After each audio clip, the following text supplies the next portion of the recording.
This has been quite a year for me. I didn't just get one new car, I got two. I decided to buy a 4Runner. That's right, I bought a 6th generation 4Runner. It's a long story, but it involves the expedition that I had going back to my sister and brother-in-law because they wanted it back, and quite frankly, 8 passengers is too much vehicle for me. So I've been thinking for a while now, what if I got some 5-seat, 2-row SUV that did a little bit of off-roading and was good for the ski car, good for mountain biking, good for the all-arounder. Great cars, great roads, and all the reasons we love to drive. Road trips, comparisons, test drives, and podcasts. This is Everyday Driver.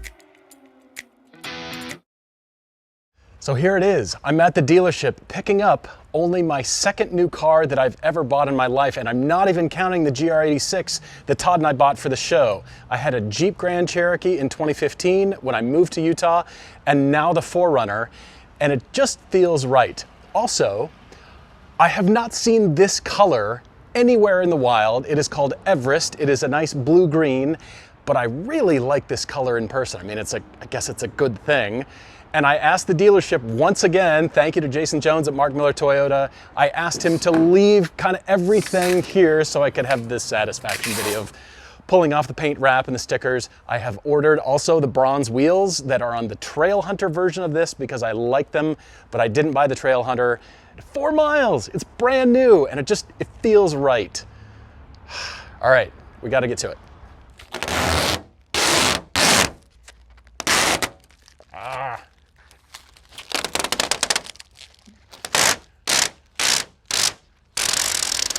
This is really satisfying.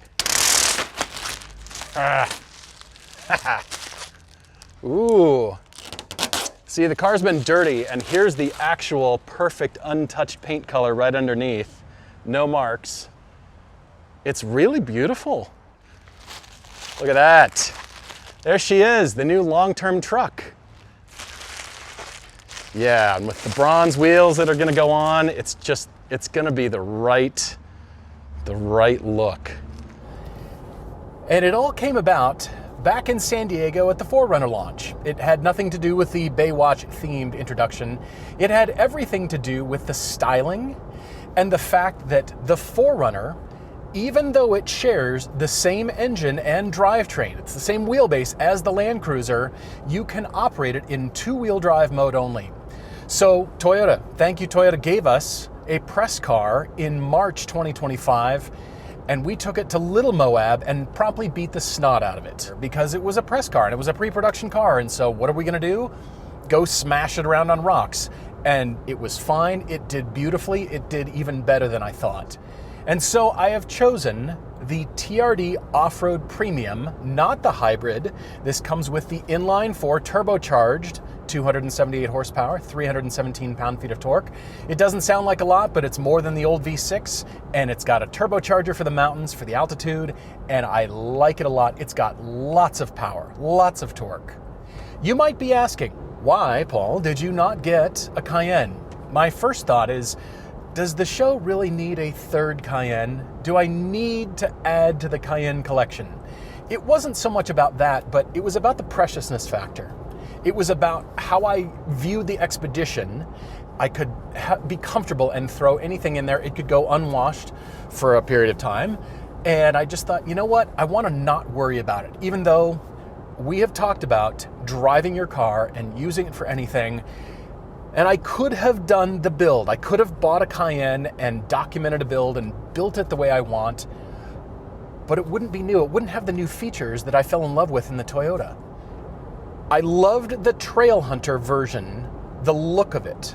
And there's a particular photo, here it is, that sold me on the color and the style, the rims, the look. I just had to have it. But I didn't want the Trail Hunter because we have driven the Trail Hunter, and there's a snorkel right out here on the right side A-pillar that screams. Thought, I'm never really gonna be doing anything so extreme to have a snorkel, as cool as it is. And I don't need the hybrid because this still has a lot of power and I'm saving about 600 or 700 pounds of weight on this thing. So it drives lighter, it feels better. I love the Bilstein off-road shocks with the remote reservoir. I like how it makes the car ride on road, which is a big deal for me with a solid rear axle. And I decided the off-road version was the sweet spot.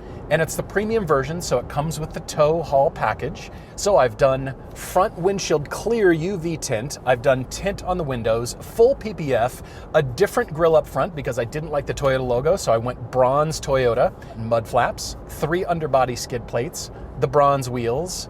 I don't need to go nuts, maybe more lighting, but why, right? Why? Not sure.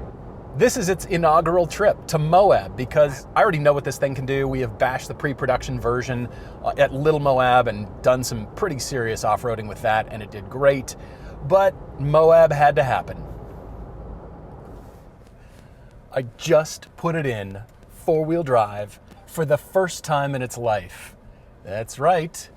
Oh, and I've just dropped the tire pressures as well. Thanks to Vredestein for providing Pinza all-terrain, all-weather off-road tires, 265, 70, 18s on these cool Trail Hunter wheels. I'm a little bit too enthusiastic already because I scraped back there. But the lady at the ranger station said, "You're gonna take that thing in there?" And Todd and I have decided that we think it's because she thinks it's too shiny and new. But I kind of felt like a little bit of Moab needed to happen, the inaugural trip. I like it already. I mean, I love it actually. And I do have the TRD Pro underbody skid plates, engine, diff, and rear diff. So I've got 3 newly installed skid plates, but I think I've already scraped either the tow hitch or the spare tire back there. I'm not sure. Look at this. I mean, this is the lightest stuff through here, right? It's not really demanding, and we know the 4Runner can do this very easily. It's still my new truck. I'm just, barely breaking her in. Getting used to it. The camera is quite fisheyed through here, but I do have the overhead view that is nice. Oh man, off-roading like this, it's so rewarding because when the truck does it and you know it can, it's this triumphant feeling, but it's all this dread up until. But I do have skid plates, that's why I got them installed. Okay.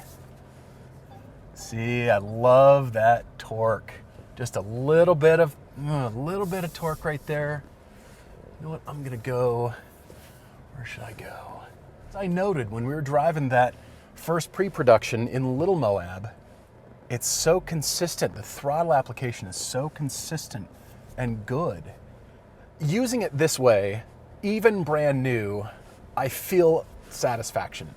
Because we tell you to get your sports car out and drive.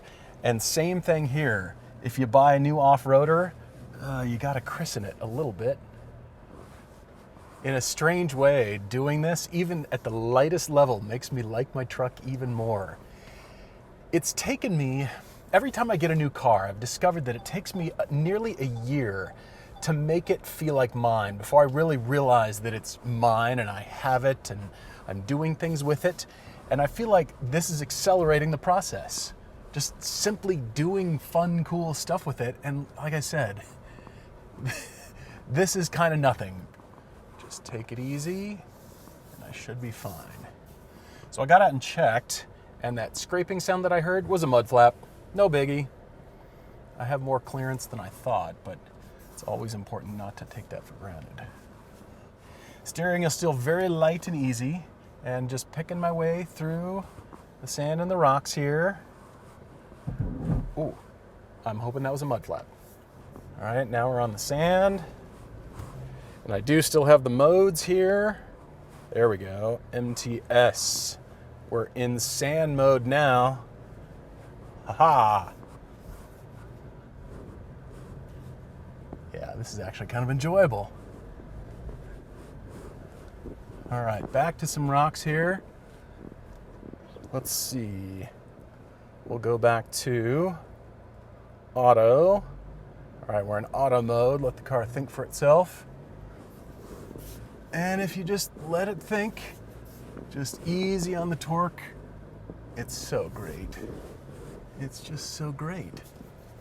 Back to camera. Light stuff, but you know what? Feels good to break it in a little bit. It's cool. I like it even more. Yeah. I feel like it's properly mine now. Off-road, did the dealer take delivery, whipped the sheet off.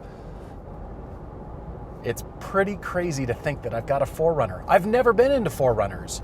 To me, they've never driven well, and they're capable, but they've never ridden really well. The off-road premium changed everything. And I know you can spend more money, get the old man emu shocks on the Trailhunter version, the TRD Pro. There is not a lot that those can do off-road that this can't. And I may do more serious off-roading in the future. The dealer even offered me a lift kit. I like it. I like the styling. I like the styling a lot. It drives well. I like the tech. It was priced right. I like the seats. The seats are great on both driver and passenger. On the premium, you get the inflatable air bladders. They're so comfortable. This is the road trip car, man. Hybrids are cool, and we've noted from Toyota, we like how their hybrids drive. Generally speaking, the hybrids are the answer, but it added weight to this, and the fact that it had a lighter steering, because you can put it in two-wheel drive mode, it still has all the Toyota safety systems. It's got the terrain select. You can do the drive modes. Rarely do sport. I should do sport. The Land Cruiser, the GX, were considerations for me. But because you can put this in two-wheel drive mode only, and even though there's 14 different trim levels of the 4Runner, there's something for everyone. There wasn't anything from all of the other manufacturers currently available that I liked better than these, so I might as well embrace the kind of trail hunter look without the snorkel. It's got great power, and I still get a little bit of a turbo whistle. I can still hear it. It's cool. So, here she is. The new 4Runner in Everest green with bronze wheels. I'm still trying to decide on the custom license plate, but I do have the Bucky's license plate frame already. Toyota paid me nothing. They did not give me a discount, and I didn't ask for one because that would be a massive conflict of interest. They've just built something that I really like. The garage is coming along nicely. Yeah, but the bronze, how good does this look? And I feel like this is going to be a long-term truck for me.